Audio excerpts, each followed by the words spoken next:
again. How are y'all doing today? It is currently January 25th, 2025. 2 Fridays, if you catch my drift.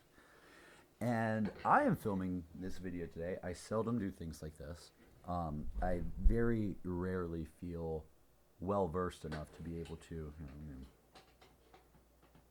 I rarely feel well-versed enough to be able to speak on another artist's work so fervently, and it would be a wasted opportunity not to do so, because last night I just so happened to stumble across Professor Sky's latest analysis, which just so happened to be of Ethel Cain's Perverts. Ethel Cain's Perverts is very special to me for a plethora of reasons, and I had already known that, given its release like a few weeks ago, earlier this month, on my birthday, my 25th. But seeing another individual speak about it, specifically an academic who has such well fornicated prose, however doesn't... Okay, you might hear some noises. Who has such well fornicated prose, but doesn't really hold a sustainable metric of understanding this specific project. Professor Sky did a fantastic job analyzing it from the outward looking in. However, again, I feel as if though not only does this work speak to me, speak against me, speak with me, it's entirely sustained by the reality both Ethel, Cain, and I live.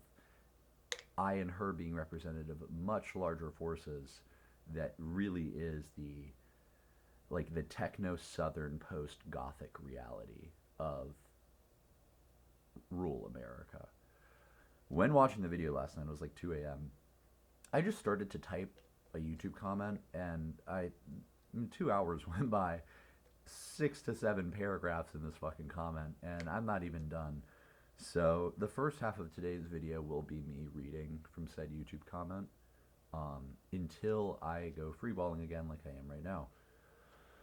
With that being said, I would like to break into Ethel Cain's latest work, specifically a work that I am very proud to say that I love, that I've been waiting for a long time. I would also like to kind of cover the topic of celebritism. Celebrities don't really garner a stan-like worship from me anymore that I really employed in my youth with acts like Tyler the Creator, Mitski, Death Grips, Mac DeMarco. You spend an intrepid amount of money, the only money you have as a youth, to kind of support these acts, and you realize the majority of the time you're not even supporting them, you're supporting the record company that gets to support them, and they get their cut of that. Ethel Cain, I've never really gravitated towards the sonic nature of her work. I've watched from afar.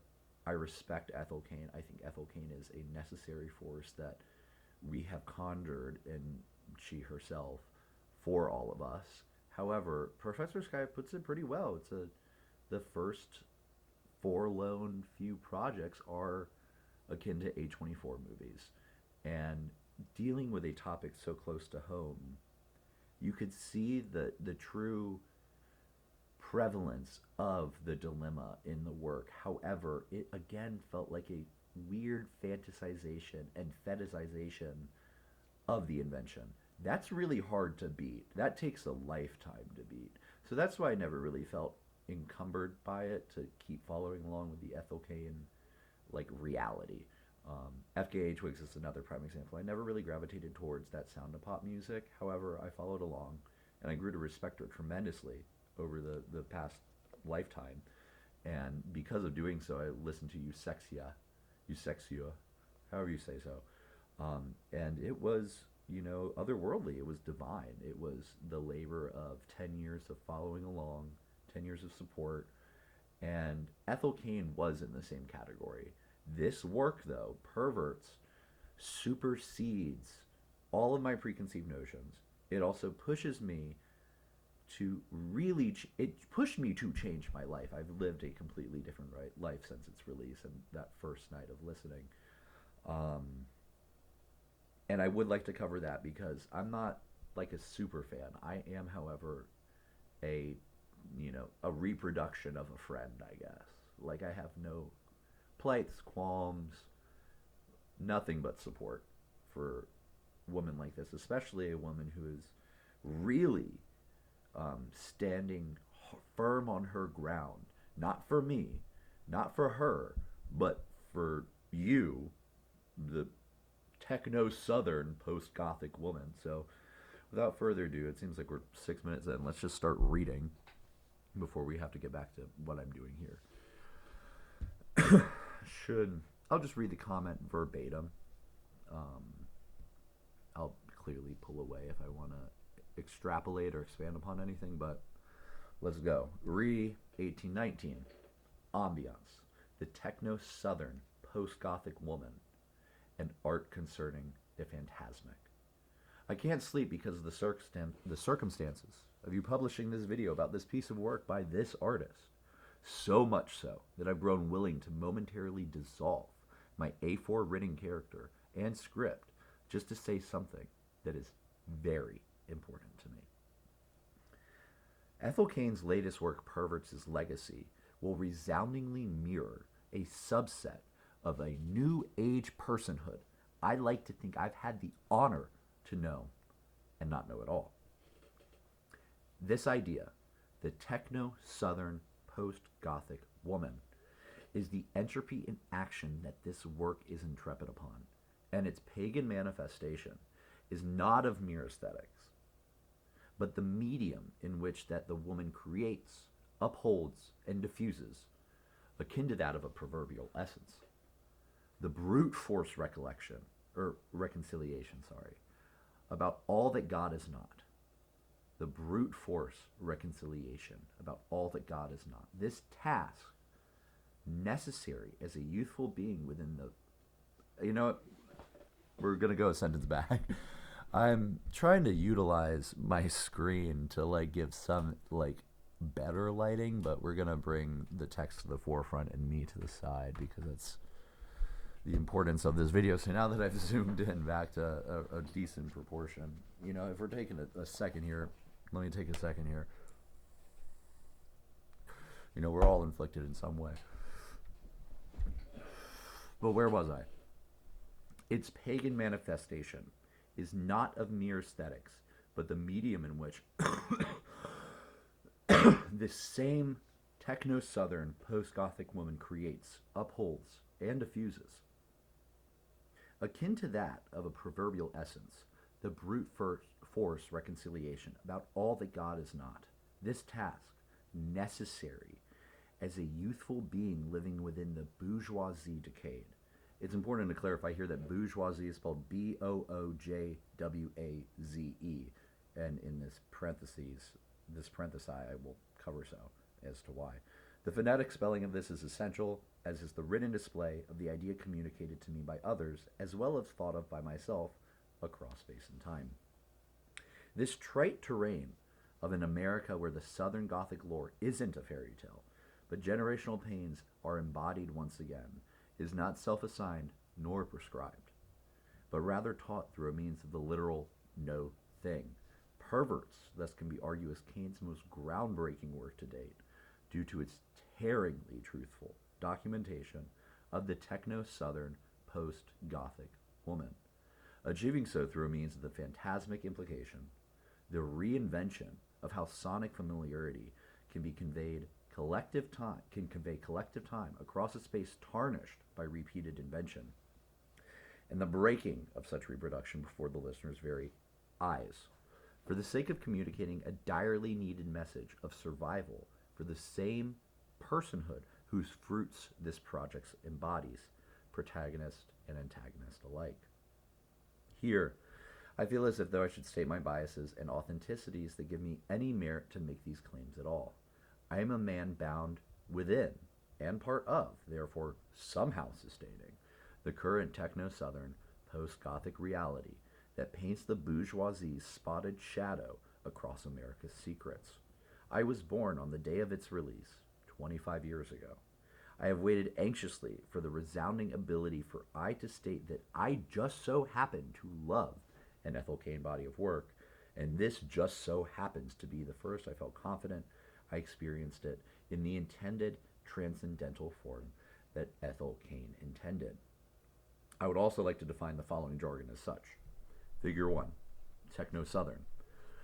The newly founded juxtaposition between digital reproductions of urban, cultural, and community developmental possibilities, contrasting the desolately hidden reality of the righteously outspoken rurality of America, recreates the South as a purgatoric dwelling, with each potential action to decide something other than stagnancy, feeling either like your last match in a rainstorm or your final nail in the coffin. One's participation in the Techno-Southern is subjectively objective within its boundaries, yet objectively subjective elsewhere. When you're from here, you will never truly be from here. And if you were to ever leave here, you will always become someone's trinket from here, even if they have never stepped foot within our realm. Figure 2, Post-Gothic.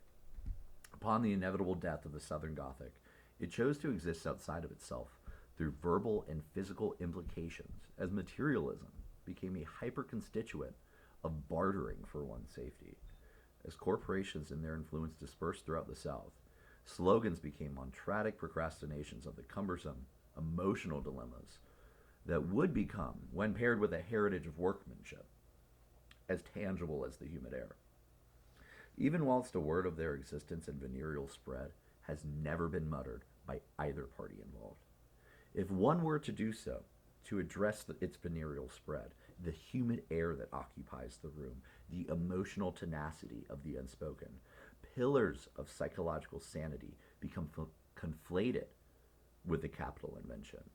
A great example of such is a daughter who wants to die due to life at home, and a mother or father or guardian who might take away her ability to drive. For mind you, here, sometimes the nearest gas station might be 20 minutes away, and an hour and 20-minute drive is when things become an annoyance. And this is only in response to her willingness to speak about her desire to die. This weaponization and distortion of action, ownership, and invention is inherently Gothic, but our collective ability to create and aggregate systems outside of our physical limitations in these moments of never-ending banalness is the new post-Gothic reality. Figure 3, bourgeoisie. A phonetic spelling of the French term that I, like everyone else here, have no idea whatsoever how to spell. But the Creole influence has rendered us hearing it for a lifetime, and we all know the term very well, as do the rest. Kind of broke away there. It is a capital force of smoke and mirrors, as the bourgeoisie is the newly cemented, pseudo-anonymous class of investors regurgitating the same complexes across what does remain of our prairies, forests, and ecosystems. It is violent as it never acknowledges a single person in its design, nor would it ever intend to act as a crucifix for its developer to die on, because its developer works for the property management company, and the property management company works for another company, and that company works for some coffee thing, and now there's another empty Firehouse Subs down the street. While this display might bear some comedic lift, it is only because such jest is a coping mechanism in the face of such scared, yet so capitally violent bourgeoisie. Now, returning to Perverts. I think it would be healthy to recall the analogy that most share of comparing Ethel Cain's work to a two-wooden room, and how I feel as if this use of an analogy at all is not sustainable for the artwork, as the literal invention itself is the narrative's antagonist. From the very beginning, Cain acknowledges both heresy and divinity in the same way Pervert acknowledges both God and the devil, by utilizing the discrepancy of spent technology as the sonic backbone that swallows her whimpers whole. My favorite part of this album is how Cain chooses to never leave, even amidst the silence and rustling of furies, beeps, creeps, and haunts that shape it atmospherically. If you listen closely, her breath never stops as it fights with the work's noisy floor, slicing through where the stars just so happen to align with such sharpness that insinuates that we are not observing the life of Cain, nor the world of Cain, but instead locked within the space between her gaze outward and the deliberations inward. In this zone of being, one might protest that you are either everything or nothing, but most certainly not who you are. As the body's resonant rhythm begins to fall across experience without any inquiry into making such sustain prevail, you have grown to know that the items you had, the items you did not have, and what items you inevitably got save absolutely nothing. As you've traded yourself for a never-ending lucidity, as the banal perspective becomes one's last beam of support, the literal walls of the home that we never choose to leave. That covers the self and what collective the self is a part of. Such is the same technology often makes the most random, incoherent reprises. A man with a gun, a drunk with a car, a pedophile with a truck, even a woman willing to give up her body for a man who is willing to provide her visibility, are inventions that are used to control, uphold, and are operated by people who may have never learned what. It's late now, and this is when I talk about how I'm going to just cut off here and go to sleep. But this is what it means to be a pervert here, before I go into my own, IRL, whatever the word would be. You have felt the cloud of the unknown since birth. They say it's this, but if you have spent years thinking about this,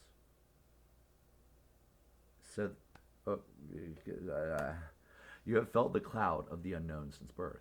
They say it's this, but if you have spent years thinking about this, how come they refuse to ever say that there's more to this?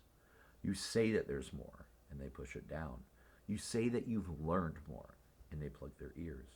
You have gone to such great lengths to show them more, all the while you watched how they never once became willing to open their eyes.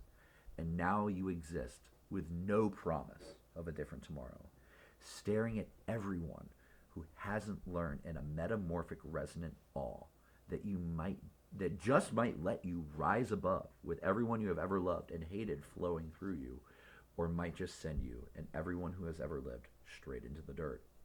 It's a responsibility of epic proportions that easily make this project so whirlwindly transformative for me. That's where my YouTube comment ended last night. Just to kind of I was reading, so if you didn't catch along, you can always go back, but I'll summarize all of that as just, this is a piece of audio art that works to put you into a space more than quantumly fabricate a feeling that has no grounds to exist whatsoever. And therefore, this work is based in the phantasmic. It will haunt you if it's applicable to you. And it will haunt you for what I would, am going to assume, and will state now, a lifetime.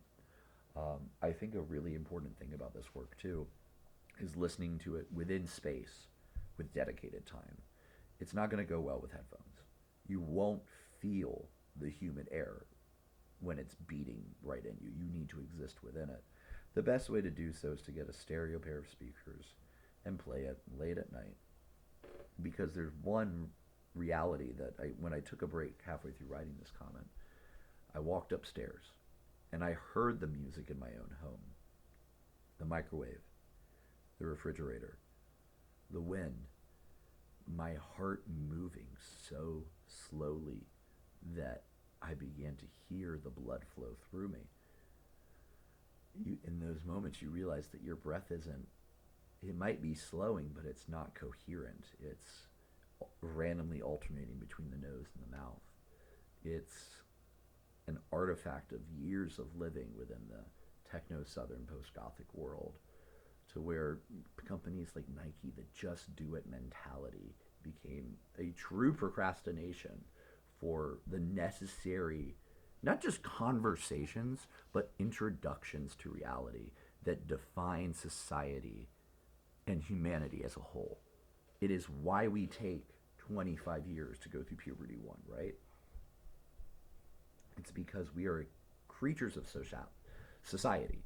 We need to be socialized. And if not doing so, we will become feral. There's a literal cutoff between the information that carries you, that kind of defines life, and you not learning it and therefore never existing as a human. We have sadly gotten a few opportunities throughout, psychology and history to observe that reality, and it's not to be exaggerated.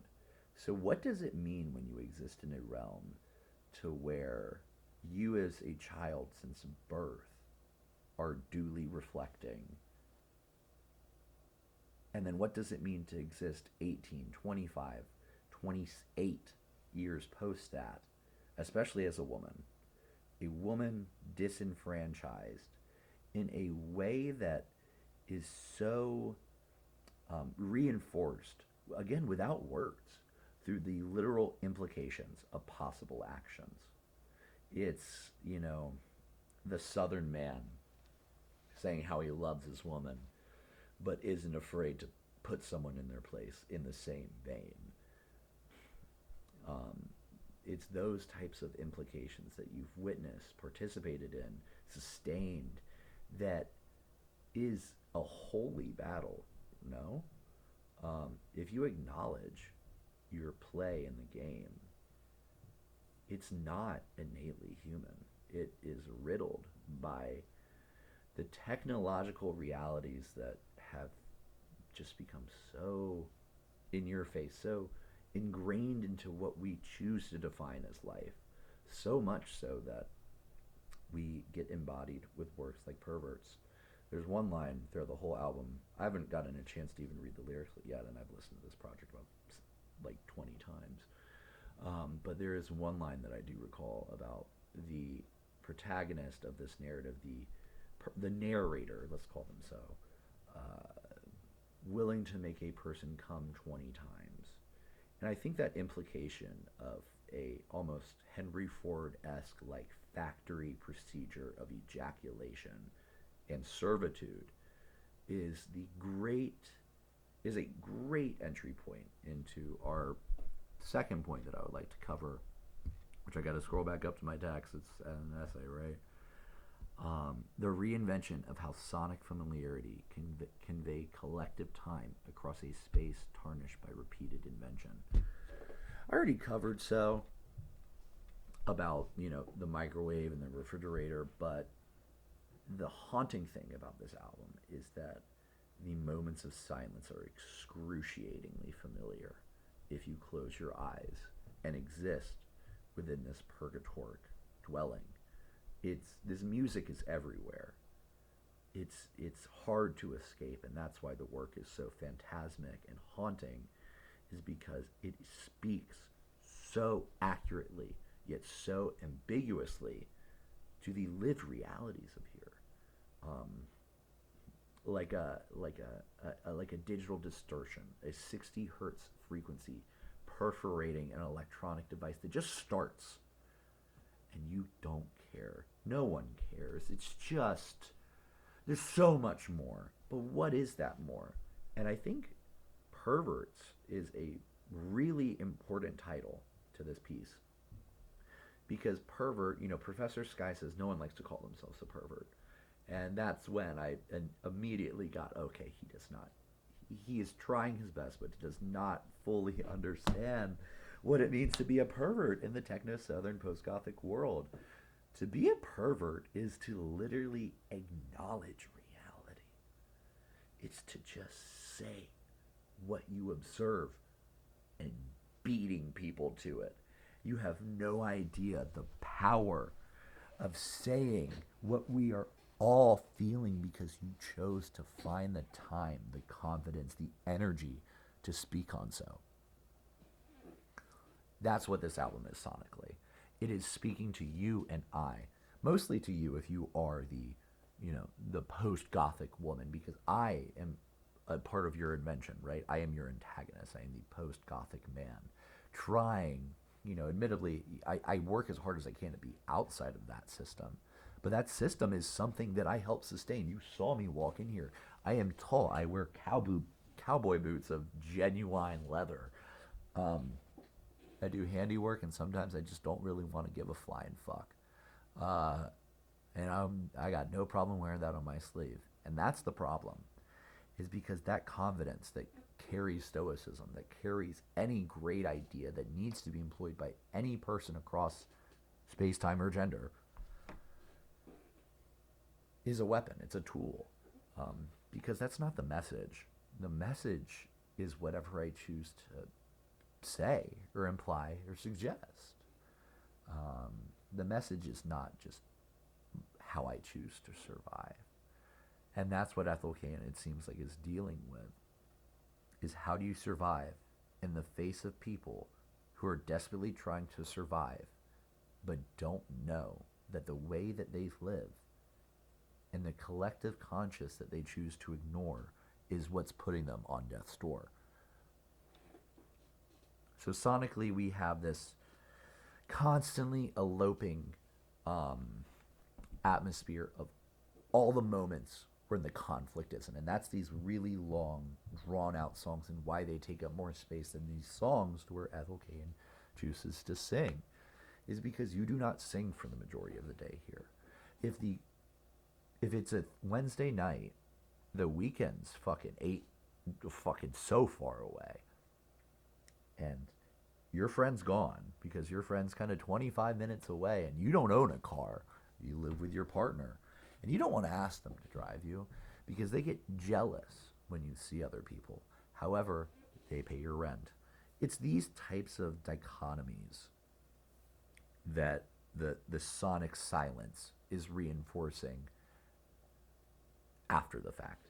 I hope you're really catching my drift, but it's the moments when the conflict physically ends and the conflict becomes quantumly transferred to the conscious self, and therefore over time the subconscious existence, which needs to be discussed. It's as if we've forgotten the fact that DNA is, and its evolution is purposeful. Whether you believe in natural selection being just the only form of Darwin, if you're a neo-Darwinist and believe that natural selection is the only form of evolution, it would be asinine to not really kind of like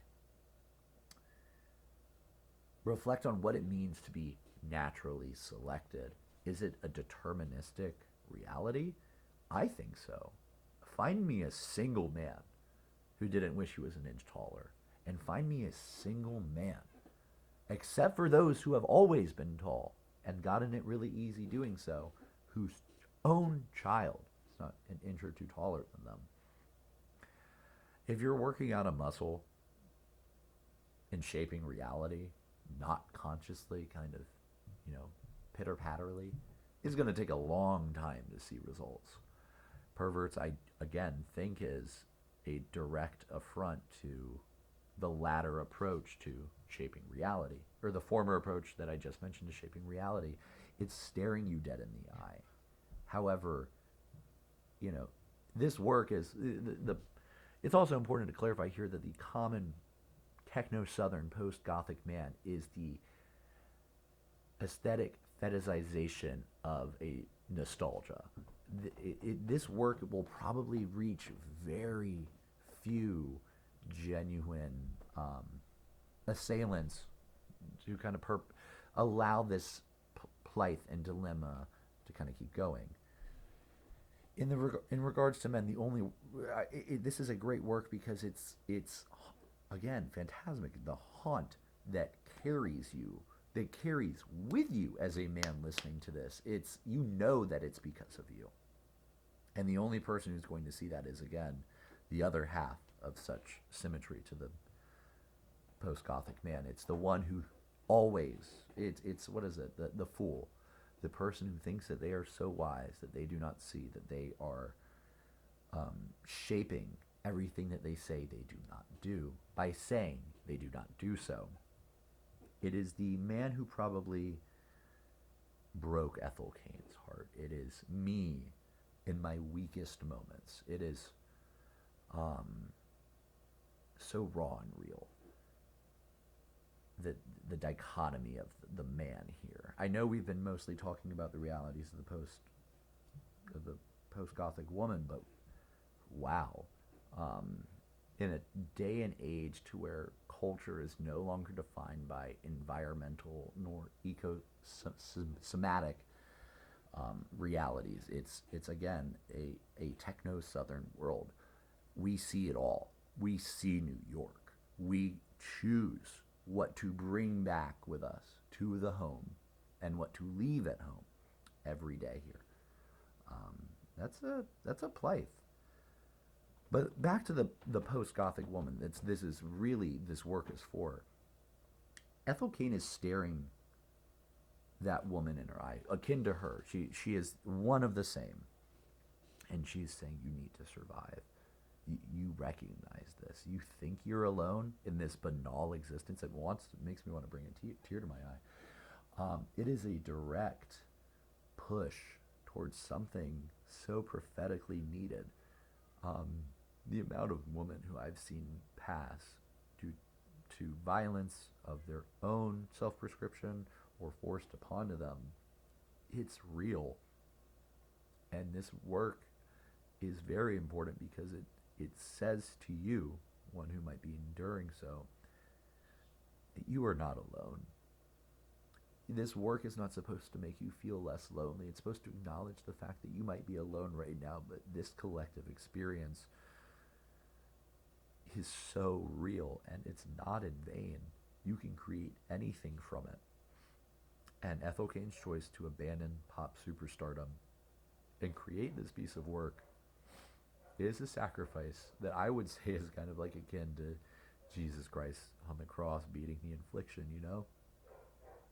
I'm sure there's very little money in this work, and I am not surprised in the slightest that she chose to go this way. I would be surprised more so if she ended up becoming a Lana Del Rey, because money, it's not just money. I got bills to pay. I have people to feed. I have life to love.